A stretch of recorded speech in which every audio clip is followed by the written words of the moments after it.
Is he scoping out like an apprentice? Oh gosh, okay. This is darker than I thought. Oh, they were for the mom. Oh yeah, who does he talk to on the phone? Hello fellow anime geeks, and welcome to another one of my first impressions in this 2021 winter season, and another video on my journey to try every anime series premiere that I can. As usual, I'll be organizing my thoughts by answering these 4 questions, and today I'm gonna try my best to be objective because Kemono Jihen is a combination of a ton of things I really like. The male tags are action, mystery, demons, supernatural, and shounen. And I agree, all of those are accurate, but I'm not quite sure what label, what simplified genre to put this under because it's more actiony than something like Hanako-kun, but it's also more detective mystery-like than Jujutsu Kaisen. Speaking of which, I was actually a bit concerned that this was going to clash with the second core of Jujutsu Kaisen, which is being released the same season, and that it was going to confuse my brain with different but similar enough folkloric supernatural settings, but that wasn't the case at all. First of all, this is based on an older ongoing manga by Jump Squared, which by the way is a magazine that I really appreciate for releasing live performances of Kono Oto before that anime adaptation was even in the works. But also, like Jujutsu Kaisen, this has its own unique view on what the supernatural demon world looks like and functions like, while keeping a very familiar, comfortable feeling to it. I mean, it was so familiar that I had to comb through my personal watch list to see what it was that it was reminding me of, and I couldn't find a direct comparison.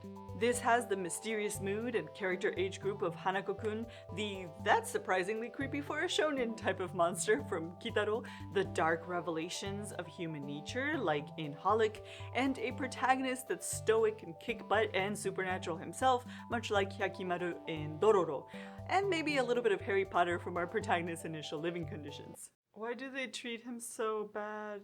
Our protagonist has supernatural abilities and as mysterious a backstory as Hanako-kun, and like I said, he's not living under the best of circumstances. He's sort of begrudgingly being taken care of by his aunt's family, and he is treated like this outcast in this small farming town. But things do begin to change for him when a specialized detective shows up in town, and that specialization is of course kemono, or creatures. Our protagonist begins this compelling journey to find out more about himself, and so he begins to work at this supernatural office that this detective oversees. So like I said, the premise and the world don't feel all that original, they feel very nostalgic and familiar. But I do really like this take on the supernatural world. I like calling these demon-like creatures kemono. I like all of the different powers that all of these kids have. Oh, it's other kids! Oh, it's other kids! Tiny supernatural X-Men.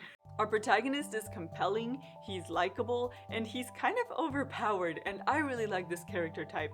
Silent, but powerful. And I think that this is often underappreciated, but I think that the writing and the direction in this are really smart and very well thought out. The way that the audience is introduced into this world, introduced to the rest of the characters, the simple but effective dialogue that lets you immediately know the personalities of each of these characters, and the consistency in all of these supernatural powers and how they work.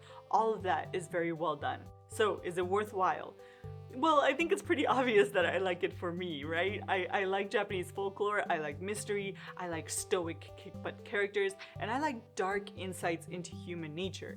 But I also understand that mystery isn't everyone's cup of tea. So if you were looking for a more fast action supernatural shounen like Jujutsu Kaisen, I don't think this is gonna go in that same direction. So on that note, I'll catch you in the next video. Oh gosh. No, no, no, no, no. Oh, he was the, oh no. Oh, crud. Oh, oh.